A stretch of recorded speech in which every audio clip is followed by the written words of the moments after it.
Aja. Today I want to give you a very special video. I'm going to tell you about the privileges that I get in Korea as a foreigner. I call them the foreigner card. I use my foreigner card to navigate certain social situations, and I'm going to share with you about them. So if you're interested in knowing about that, keep watching. Also, while I go through these things, I'm going to be putting on this face of makeup that you're currently looking at. I'm not putting it on camera. I'm just putting it on in between saying things. Kind of like Murder Mystery Monday, like Bailey Sarian, or kind of like Kendall. She does the bad movies in a beat. I wanted to do it like that, but what I discovered is I can't multitask. Like, they really be putting on full faces of makeup while talking at the same time. I cannot do it at the same time. What I can do is talk and then boom, here's a little makeup. So that's how I filmed this video.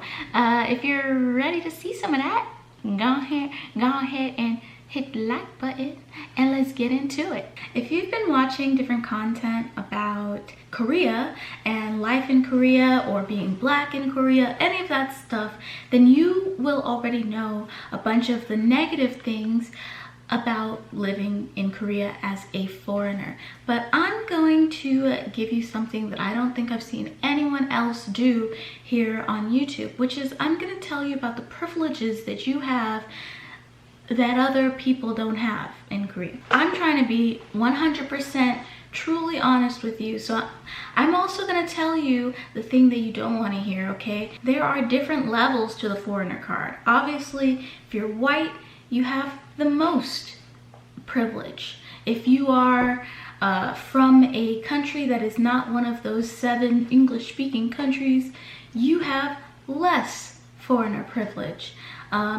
If you're a brown Asian, you probably have less foreigner privilege than, say, a white person from Germany. How much of the foreigner privilege you have has to do with how Korean people generally, stereotypically view people from your country and what kind of jobs they normally work, etc. So like white people from Germany, they're usually models here, and brown people from Asia, they are usually factory workers. So the way that they move through the world also reflects how Korea perceives them as a foreigner and what their ideas about them are. Hello, this is Aja from the future. Past experiences uploading videos from the past have taught me that it's important that I specify that right now I'm saying my opinion and my experience and what it looks like to me. However, there's always going to be exceptions, right? And just because I have perceived the world to work this way does not mean that the world always works this way. Just because I perceive Korea to be one way does not mean that Korea is always that way. So I just want to make it clear. Don't come saying like, oh, I just said it was like this, but it turned out it wasn't like this, because this is just my view of things. This is what I've seen it to be, okay? Understand. But I'm going to tell you what you can get with the foreigner card in general. What are the privileges that you get in Korea by being a foreigner? It's basically all social. It's social capital, right? I get to work my way out of certain social situations because expectations are different for foreigners. So for example, let's say that I just don't want to talk to someone. Either they are talking to me aggressively, they seem upset, maybe I've done something wrong. I'll give you an example. One time I went into a convenience store to throw something away. I had bought it at a different convenience store, I drank it, and I went into this convenience store to throw away the can.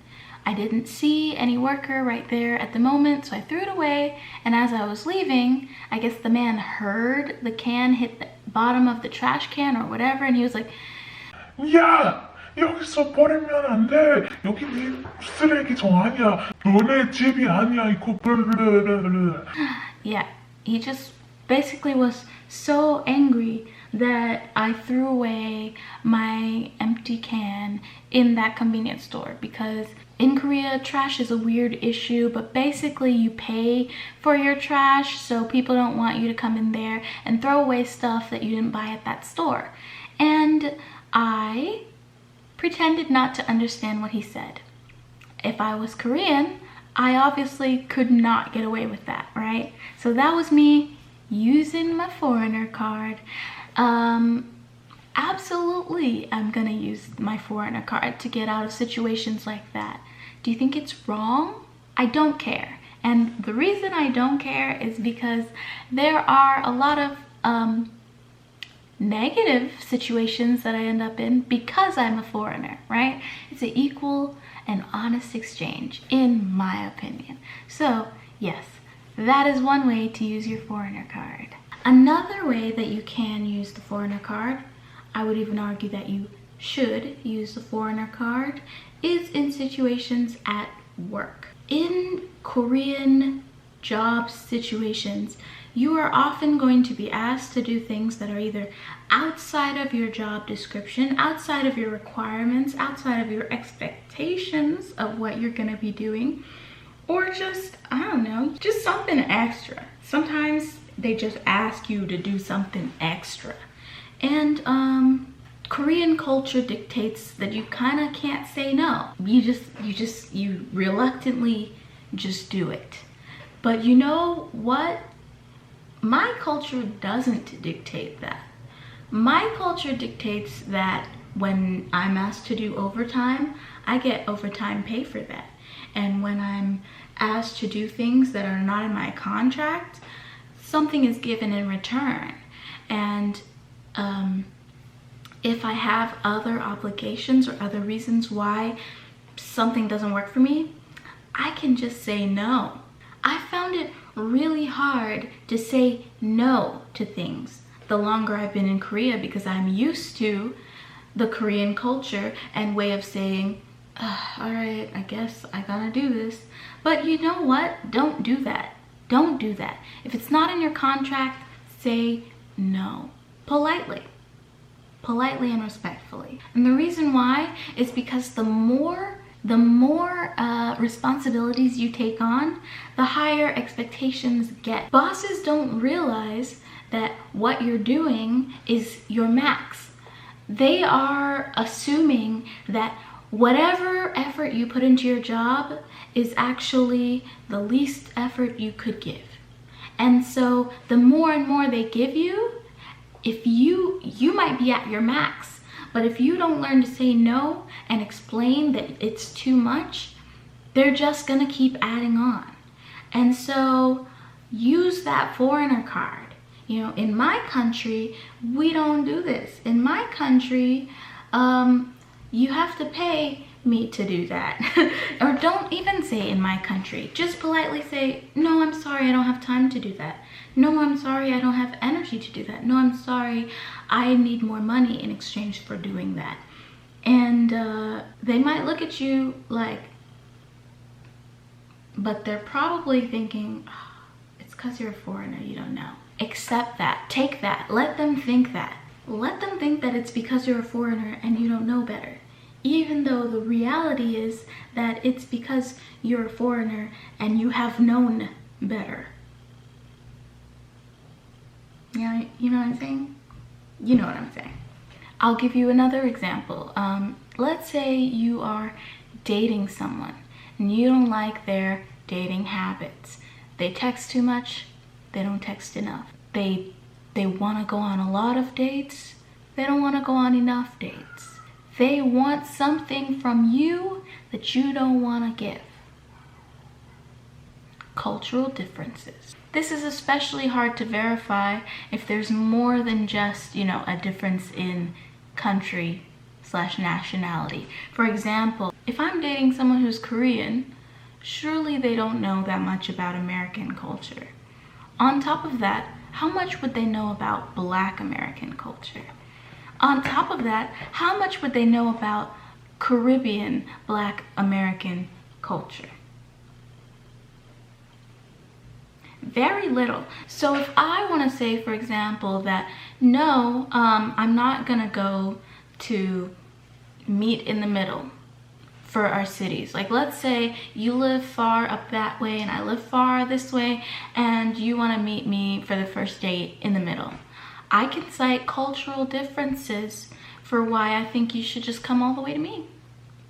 You should come to me because in my culture, the men come to the woman no matter how far the distance is. I hope that if my boyfriend sees this, he doesn't think that I've tricked him, because the fact of the matter is I always offer to go see him and he just comes to see me because he loves me. But I'm just saying that I could have used cultural differences to explain why that was necessary.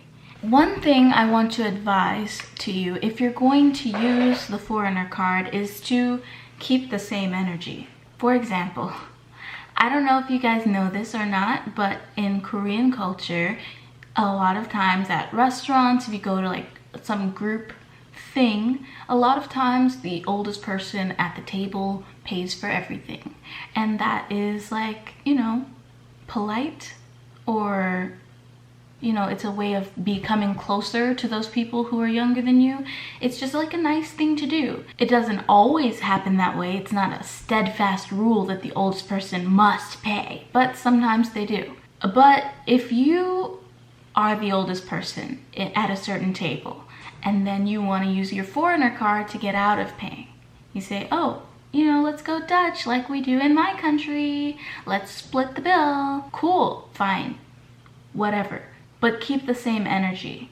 Then if you become the youngest person at the table, or just not the oldest, and the oldest person offers to pay, you better be just as uncomfortable with that as you were with paying when it was your turn, right? Don't be that person who's like, ah, yes, I love this cultural aspect when it benefits me. Another thing that I think goes without saying is that if you're gonna be someone who uses the foreigner card all the time, you can't be upset if people think you don't know anything. If every time you're put into a social quandary where the Korean custom is different than the custom in your country, and you choose to defer to your country's customs, then people are gonna assume you don't know anything about Korea. And that is on you. Understand that there's always a plus and a minus, right? If you made people think that, oh, I didn't know because I'm a foreigner all the time, then the fact of the matter is people are gonna think, oh, she doesn't know because she's a foreigner. Oh, he doesn't know. He doesn't know those things. He's a foreigner. Playing dumb, you know, it has its benefits, it has its place, but it also can blow up in your face and you be looking real stupid. Literally, people will think that you're stupid. As for me personally, I try not to use the foreigner card anymore. The fact of the matter is that I've been in this country for almost 6 years now, and anything that I claim, oh, I didn't know because I'm a foreigner, what it means is I didn't want to know. I didn't want to know that because I didn't try to know that in 6 years of being here, right? That is exactly what it means, and that is exactly how people are going to read it. So I can't use the foreigner card anymore. But if you are fresh off the plane, you probably can. Should you? That is a debatable matter. And I suggest that you discuss it in the comment section politely. If you think that the foreigner card is wrong to use, don't use the foreigner card, go ahead and tell me why you feel that way. And if you think that it is perfectly acceptable in some situations, give me an example. Like, what are some situations that it's appropriate to use the foreigner card? And finally, have you used it, and when? What was the last benefit you got from the foreigner card? I would love to know. Also, if you made it to this part of the video where I'm asking you questions, I don't think it's because you were really that into the foreigner card. It's definitely not the makeup, this basic makeup look. It's not that. It's me. It's me and my personality, okay? You like me. And if you like me, go ahead and subscribe. Get you some more, you know what I'm saying? And I'll see you guys soon. So bye. Also, sorry I'm slouching for like the entire video. The thing is, the little tripod I'm using is kind of short. I'm out of frame if I sit up. So I gotta slouch. And I don't normally go through life slouching like this, okay? Please do not judge me for my posture in this one video. Thank you.